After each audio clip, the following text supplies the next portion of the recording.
Herkese merhaba arkadaşlar. Vasil Lomachenko Richard Commey maçı iki boksör için de bu maç önemliydi. Özellikle de Vasil Lomachenko için bu maç daha önemliydi. Vasil Lomachenko tartışmasız olmak istiyor. Tartışmasız olma yolunda Richard Commey bir engeldi. Bu engeli de Vasil Lomachenko geçmeyi bildi. Richard Commey'e gelince ülkesine yeni bir zafer kazandırmak istedi. Ülkesine yeni bir galibiyet getirmek istedi ama Vasil Lomachenko buna izin vermedi. Vasil Lomachenko Richard Commey maçı ile ilgili özellikle de boks fanları %93 gibi büyük bir oran Vasil Lomachenko'nun kazanacağına dair oy kullandı. %8 gibi küçük bir oranla da boks fanlarının umudu vardı. Richard Commey kazanır dedi. Büyük bir ihtimalle bu oyu kullananlar Ganalılar olabilir. Bu maçla ilgili şunları söyleyebiliriz aslında. Richard Commey Vasil Lomachenko maçı ile ilgili Richard Commey çok kötü dövüşmedi. Doğrusunu söylemek gerekirse düşünün, Kanada'daki imkanlarla Ukrayna'daki imkanlar aynı değil. Vasil Lomachenko gerçekten çok özel çalıştırılıyor. Disiplinli. Vasil Lomachenko'nun üzerine düşen bir babası var. Sistemli bir şekilde çalışıyor ve arkasında önemli isimler var. Akıl dolu eğitim programları içerisinden gelen bir ismi düşünün. Diğer tarafta Gana'dan çıkmış bir isim. Gana'nın imkanları belli, kapasitesi belli. Richard Commey böyle bir ülkeden çıkıp Vasil Lomachenko gibi bir boksörün karşısında 12 round boyunca vuran vurana, kıran kırana maç yapması gerçekten Richard Commey için bence bu bir başarı. Vasil Lomachenko'ya gelince doğrusunu söylemek gerekirse Vasil Lomachenko benim beklediğim performansın gerisinde düştü. Çünkü amatördeki maçlarına baktığımızda daha çok yumruk atan, daha agresif dövüşen bir Vasil Lomachenko vardı. Ama şimdi ise de daha çok dans eden, çok fazla yumruk atmayan bir Vasil Lomachenko var. Profesyonel boksa Vasil Lomachenko'nun zaman zaman ayak uyduramadığını görebiliyoruz ama yeni yeni sanki Vasil Lomachenko pro boksa da alıştı. Bundan sonraki süreçte Vasil Lomachenko'yu daha iyi görebileceğiz diyebilirim. Richard Commey'e gelince Richard Commey gerçekten çok iyi bir boks fiziğine sahip. Özellikle de çok uzun kollara sahip. Eğer ki Richard Commey Vasil Lomachenko'nun şu an çalıştırdığı antrenörler şu anki takımıyla çalışsa emin olun Richard Commey çok farklı yerlerde olur. Gerçekten uzun kollara sahip, güçlü bir fiziğe sahip. Biraz bazen çenesine yumruk aldığı zaman bazen ayakta sallanabiliyor. Biraz da dayanıklılığı arttığı zaman bence Richard Commey çok daha iyi olacak. Vasil Lomachenko'ya gelince Vasil Lomachenko üst düzey bir boks tekniğine sahip, yetenekli bir isim doğrusunu söylemek gerekirse. Vasil Lomachenko amatör kariyerine baktığınızda 396 maç yapmış, 395'ini kazanmış, bir yenilgisi var. Prof'ta da 2 yenilgisi var ama ikisi de tartışmalı. Yani boks fanları tarafından maç işte Vasil'e verilebilirdi. İlk yenildiği maçta da o maçta da ilgili birçok işte boks fanları o maçı da Vasil Lomachenko'nun kazandığına inanıyorlardı ama maç karşı tarafa gitti. Genelde boksta bu gibi sorunlar sık sık görebiliyoruz. Bu maçla ilgili şunu söyleyebiliriz. Richard Commey Vasil Lomachenko'ya yenilmesinin tek sebebi şu. Vasil Lomachenko'nun hızına engel olamadı.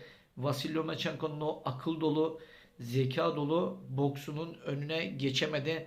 Biraz daha hızlı olsaydı, biraz daha teknik olsaydı, çok daha nasıl söyleyeyim disiplinli maç yapsaydı Richard Commey belki Vasil Lomachenko'dan maç alırdı. Tabi bu da sürpriz olurdu doğrusunu söylemek gerekirse.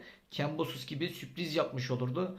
Kambosos'a da kimse ihtimal vermiyordu Teofimo Lopez'i yeneceğine dair ama sürpriz yaptı Kambosos. Bu maçı dediğim gibi Richard Commey alsaydı boks fanları şoke olacaktı. Şoke edemedi Richard Commey. Maç dediğim gibi genel olarak baktığımızda bu maç zaten Vasil Lomachenko'nun alacağını herkes biliyordu. Genel olarak maç yine kötü geçmedi, iyi geçti. Bundan sonraki süreçte Vasil Lomachenko'yu George Kambosos'la izleyeceğiz. Bu maç çok saracak.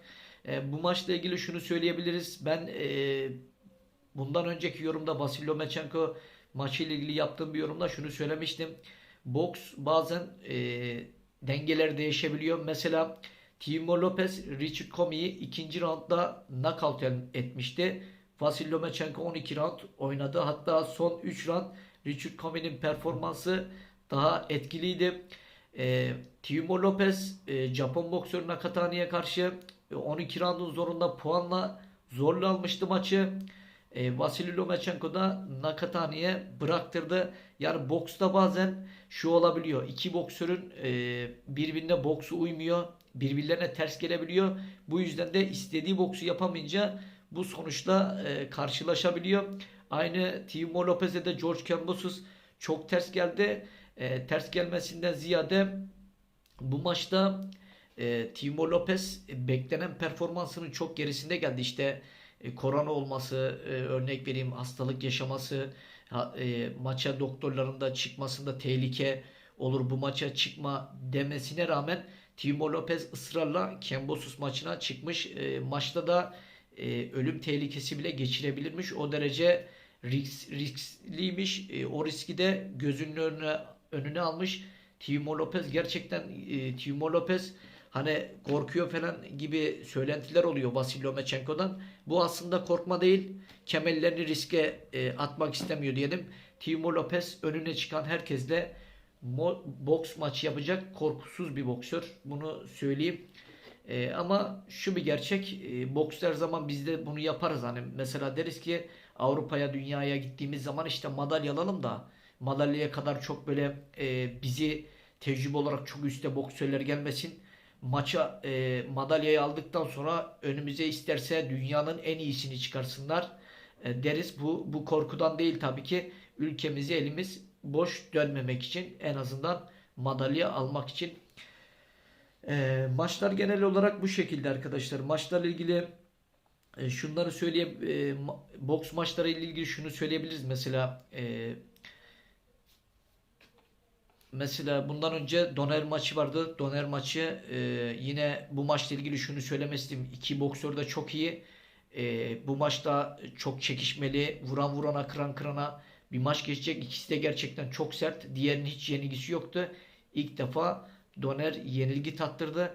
O maçta da gerçekten şok oldum. Alta aldığı bir yumrukta daha kalkamadı.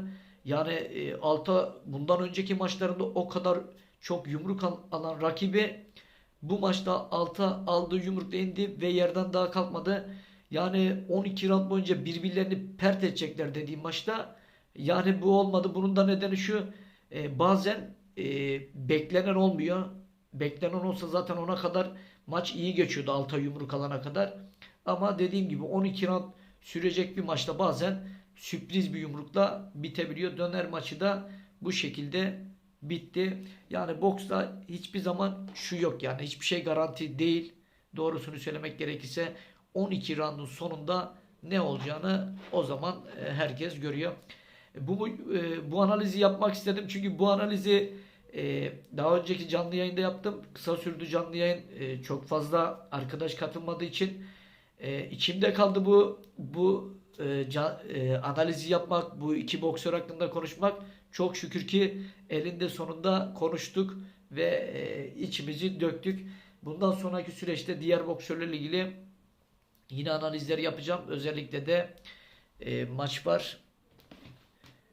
Kimin maçıydı? Dilimin ucunda. Aklıma gelmiyor. Beterbiyev'in maçı var. Beterbiyev maçı ile ilgili de bir analiz yapacağım. O maçla ilgili konuşacağız. Bakalım yine bundan sonra maç oldukça boksörle ilgili analiz yapmaya devam edeceğim. Şimdilik benim söyleyeceklerim bu kadar. Bir sonraki videoda tekrar görüşürüz. Kendinize çok iyi bakın. Hoşça kalın.